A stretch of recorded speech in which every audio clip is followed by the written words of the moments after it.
Just pondering my orb, and today let's talk about David, the singer.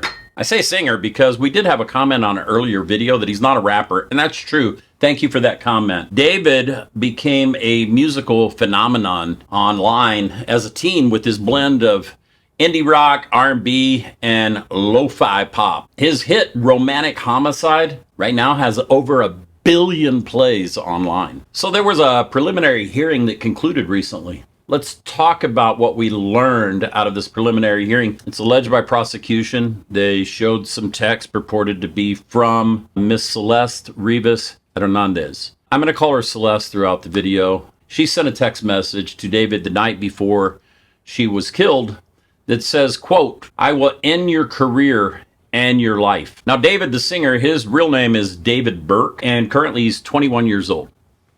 He has pleaded not guilty, and so they went to a preliminary hearing. And prosecutors coming out of that preliminary hearing said that they had only shown, quote, "a small fraction of the evidence that they have in this case." So there's more to come. You'll want to stay tuned, and as the evidence becomes known to us, we'll share it with you. Prosecutors still say that they're weighing the death penalty, but David is probably eligible for the death penalty, particularly if they can prove a few things beyond just murder. One of those things would be lying in wait. It's alleged that he was lying in wait, which would be a form of premeditated murder, which is capital murder, which can be punishable by death or life in prison without the possibility of parole. They're saying that he was lying in wait because he had sent for an Uber to go pick her up and bring her to his Hollywood home. Almost immediately after she entered his home, it's alleged that he stabbed her to death. I killed you. Other aggravating circumstances to murder are that he did it for financial gain.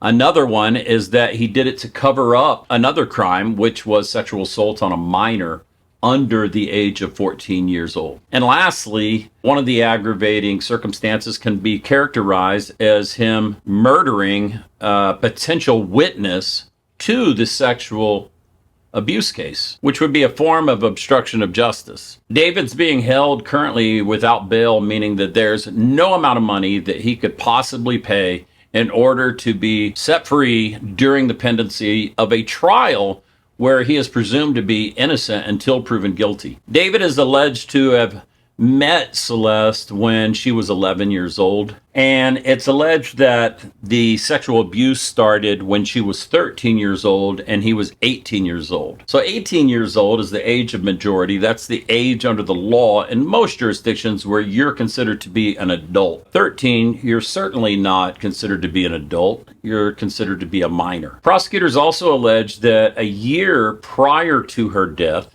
she had had an abortion, and that there is an allegation that that was David's baby that was aborted, hers and David's baby, that was aborted a year before she was killed. This paints a pretty gruesome picture, but prosecutors also allege that they have proof that David ordered chainsaws and those small little plastic wading pools shortly after her death. Prosecutors allege that he used these items in order to dismember her in his garage, where prosecutors alleged that they found blood stains, and the blood stains matched Celeste's DNA. Personally, I can't even imagine this, but prosecutors allege that he drove around in a Tesla for weeks and maybe even months with her body dismembered inside of the trunk of the Tesla. Interestingly, the defense side, it's not like they have to tell a story. You don't have to do that as a defense. You don't have to give alternate theories. All you have to do is try to poke holes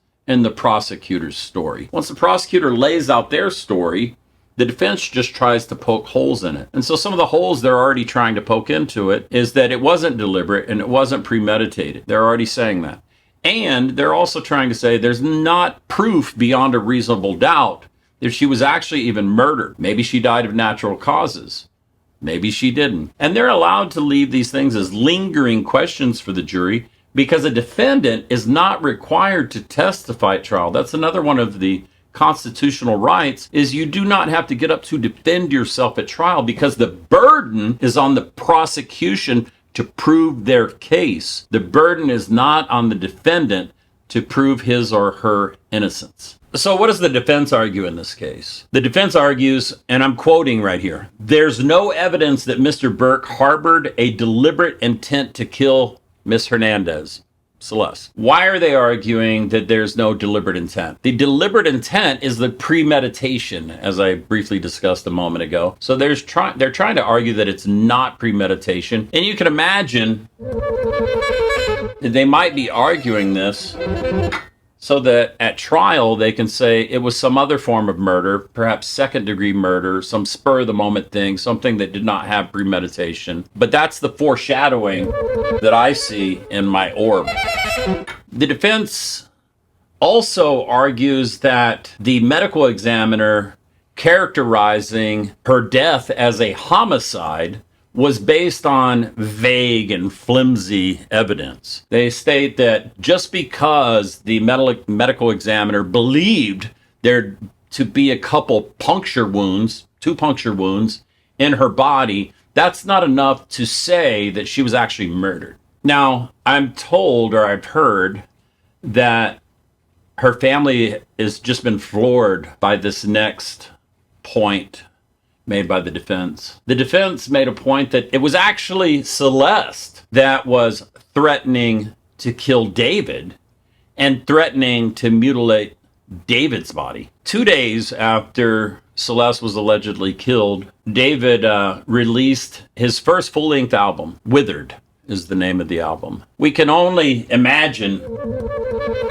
how David's career might have gone if his career isn't over for good now. Now, you may have clicked on here because of the thumbnail, and let me explain why he was not found guilty at his preliminary hearing. A preliminary hearing is not for that purpose. It's not for the purpose of saying this person's guilty or not guilty. In the United States, we have a right to a speedy trial. We have a right to a very speedy process. He's being held without bail. That elevates that right, that they have to hurry up and do things in order to justify to continue to hold him. So that's one of the reasons for the preliminary hearing, is to see if there's enough proof to even go forward. If there wasn't even enough proof just to go forward with the case, and he prevailed at the preliminary hearing that there was not enough proof to go forward with the case, well, he could be a free man. But at the preliminary hearing, if the court, and it's not a jury that decides this, it's just the judge, if the judge decides that there's enough evidence to go forward, then the case is going to go to a trial where you have a right to have a jury decide the facts in the case. The standard for a preliminary hearing is called probable cause. Sometimes it's also called sufficient cause. In order to understand what this standard of proof means, let's compare it to the standard of proof that would have to be used at trial. When you are charged with a crime and you go to trial, they're seeking to pin a crime on you and have you convicted of it. They have to prove it. When I say they, the government, the prosecutors, have to prove it, and you may have heard this in TV shows or in movies, beyond a reasonable doubt. And what that means is that the scales of justice have to be so tipped in favor that it's a fact that these things happened, that no reasonable person could doubt that that was a fact. So it's beyond a reasonable doubt. Now, do you have to be 100% sure that a fact happened in order for it to be considered a fact? No, you don't have to be 100% sure. People are convicted all the time on circumstantial evidence, but sometimes there's so much circumstantial evidence. Think of it like bricks forming an entire wall. And if there's enough bricks to form that wall, then it would be beyond a reasonable doubt that the person actually committed or engaged in the fact that's being alleged. On the other hand, at a preliminary hearing, you don't have to show beyond a reasonable doubt all of these certain facts that would tend to show that a crime had been committed. All you have to show, it's a pretty low bar, whereas the beyond a reasonable doubt is something like, I have to be 99% sure. That's not what probable cause is. Probable cause is more like there are reasonable suspicions here that a crime has been committed and that the defendant, in this case David, committed that crime. He wasn't found guilty at his preliminary hearing because that's not what the preliminary hearing was for. But it does appear that he's headed to trial because there was enough evidence presented in order for the judge to say this defendant needs to continue to be held without bail and we're going to trial. Remember, I said earlier that the prosecution said that they've only given a small portion, or a small fraction was the quote, of the evidence that they have against David. So stay tuned, subscribe, like, and share with your friends. Till next time.